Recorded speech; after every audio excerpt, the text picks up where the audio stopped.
বিসমিল্লাহির রহমানির রহিম। আসসালামু আলাইকুম ভিউয়ার্স, কেমন আছেন সবাই? আশা করছি ভালো আছেন, সুস্থ আছেন। আমিও আল্লাহর রহমতে ভালো আছি, সুস্থ আছি। তো বরাবরের মতো আপনাদের সামনে আবার নতুন একটি ফিশ সিরিজ নিয়ে হাজির হয়েছি আমি, ফারজানা হোসেন। আমি প্যানে তেল দিয়ে এখন মাছটা ভেজে নেওয়ার জন্য একটা ছোট্ট বলে একটু লবণ, একটু মরিচের গুঁড়া আর একটু সর্ষের তেল একসাথে করে মাছে সুন্দরভাবে মাখিয়ে নিচ্ছি। এটা রুই মাছ, ছোট্ট সাইজের রুই মাছ। এটাই আমার ফ্রিজে ছিল, তো ভাবলাম এটা দিয়েই আপনাদেরকে আজকে রুই মাছের কোরমা রেসিপিটা করে দেখাই। ফ্রাই প্যানে তেল গরম হয়ে যাওয়ার পরে আমি মাছগুলো দিয়ে দিয়েছি। আমি এই মাছটা ভেজে নেব হালকা করে, খুব বেশি ভাজবো না। আর আপনারা কিন্তু দেখেছেন আমি এখানে মরিচের গুঁড়া ব্যবহার করেছি, হলুদের গুঁড়া আমি এখানে ব্যবহার করি নাই, এটা আপনারা মনে রাখবেন। আর আপনারা ইচ্ছা করলে এখানে আমি শুকনা মরিচের গুঁড়া ব্যবহার করেছি, আপনারা সাদা গোলমরিচের গুঁড়াটা ব্যবহার করতে পারবেন, কোনো সমস্যা নেই। আমার কাছে সেটা ছিল না, সেই জন্যই আমি সাদা গোলমরিচের গুঁড়ার পরিবর্তে শুকনো মরিচের গুঁড়া ব্যবহার করেছি। তো আগের মাছগুলো উঠিয়ে আমি পরের মাছগুলো আবার সেম প্রক্রিয়ায় ভেজে নিয়ে এখন প্যানে আরেকটু তেল দিয়ে নিয়েছি। এখানে আমি পেঁয়াজ দিয়েছি হাফ কাপ পরিমাণ, খুব বেশি পেঁয়াজের ব্যবহার আমি এখানে করব না। হাফ কাপ পরিমাণ পেঁয়াজ আপনারা দিলেই হয়ে যাবে। আর যদি গ্রেভিটা আর একটু বেশি চান তাহলে আর একটু পেঁয়াজের পরিমাণটা একটু বাড়িয়ে নিতে পারেন। তো আমি পেঁয়াজটা ভালো করে ভেজে বেরেস্তার মতো করে নিয়েছি, বেরেস্তাই করেছি। তো এখানে আমি দিয়ে দিলাম 2 টেবিল চামচ আদা আর রসুন একসাথে পেস্ট করে রাখা ছিল সেটা। যেহেতু এটা মাংস না, সেজন্য এখানে আমি আদা রসুনটা একটু কম ব্যবহার করেছি, এটা আপনারা খেয়াল রাখবেন। মাছের মধ্যে যদি আপনারা মাংসের মতন আদা রসুন বাটার পরিমাণটা দেন তাহলে কিন্তু খেতে ভালো লাগবে না। এটা ভালোভাবে কষানো হয়ে যাওয়ার পর আমি এখানে দিয়েছি 1 টেবিল চামচ পরিমাণ চীনাবাদাম বাটা।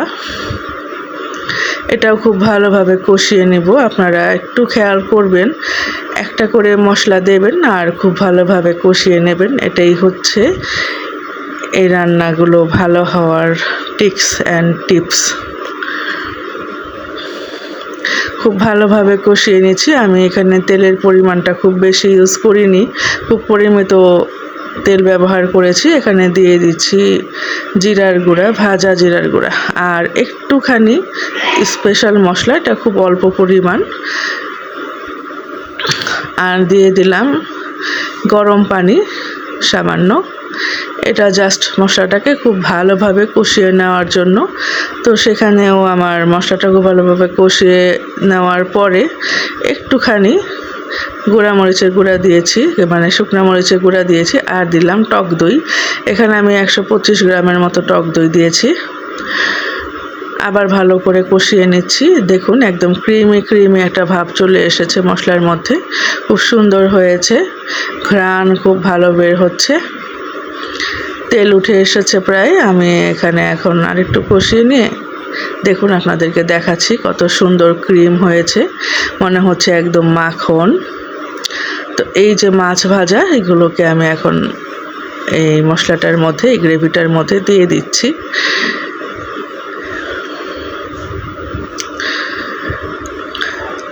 আর আমার ভিডিও যারা দেখছেন তারা দয়া করে স্কিপ করবেন না, ভালো লাগলে লাইক কমেন্ট শেয়ার সাবস্ক্রাইব করবেন।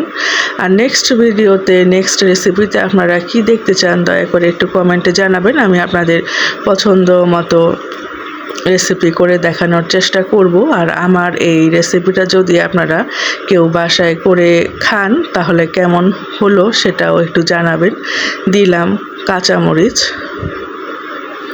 আর গরম মশলাটা আমি গোটা গরম মশলাটা এই পর্যায়ে দিচ্ছি, এটা আপনারা একটু খেয়াল করবেন, এটা আগে দিবেন না। এই পর্যায়ে দেওয়ার পরে এখানে আমি গুঁড়া দুধ পানিতে গুলে লিকুইড করে দিয়ে দিলাম। আপনারা ইচ্ছা করলে এখানে ঘন দুধ ব্যবহার করতে পারেন। আর শেষ পর্যায়ে যে আমি এখানে জাস্ট ঝোলের জন্য, মানে গ্রেভিটা একটু থাকার জন্য, মানে এটা তো একদম শুকিয়ে যাবে, গ্রেভিটা যদি আপনারা একটু চান তাহলে একটুখানি পানি শেষে দিবেন। এখন দিলাম আমি এখানে প্রয়োজন মতো লবণ।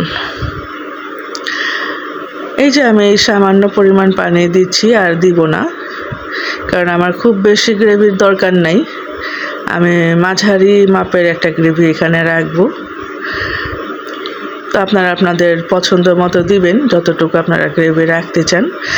আর আমি কিন্তু এখানে খুব বেশি পরিমাণ তেল ব্যবহার করি নাই, যতটুকু না হলেই না ততটুকু করেছি। আমার এটা রান্না হয়ে গিয়েছে, এখন লাস্ট পর্যায়ে আমি একটু ঘি দিয়ে নিলাম। আপনারা ইচ্ছা করলে এখানে কেওড়া জলটাও দিতে পারেন, কিন্তু আমি সেটা দিচ্ছি না। তো এই ছিল আমার রুই মাছের কোরমা রেসিপি, অলমোস্ট হয়ে গিয়েছে। এখন আমি এটা আপনাদের একটা প্লেটে সার্ভ করে দেখাচ্ছি। দেখুন এটার ফাইনাল লুকটা এরকম আছে। আর আপনারা যদি মনে করেন যে তেল একটু কম দেখা যাচ্ছে, তাহলে আপনারা যদি আর একটু তেল বেশি রাখতে চান, তাহলে পেঁয়াজ কষানোর সময়, পেঁয়াজ ভাজার সময় আমি যতটুকু তেল দিয়েছি আপনারা তার থেকে একটু বাড়িয়ে চাড়িয়ে তেল দিয়ে দিতে পারেন। আমি হাফ কাপ মতো তেল দিয়েছিলাম, আপনারা ইচ্ছা করলে 1 কাপ দিতে পারেন, কিন্তু সেটা শরীরের জন্য ভালো হবে না। যারা একটু স্বাস্থ্য সচেতন তারা মনে হয় একটু কম তেলটাই পছন্দ করবেন। তো দেখা হচ্ছে নেক্সট কোনো এপিসোডে খুব শীঘ্রই। তো এখন মাই স্পাইসি কিচেন লাইফ চ্যানেল থেকে বিদায় নিচ্ছি আমি আপনাদের কাছ থেকে। খুদা হাফেজ।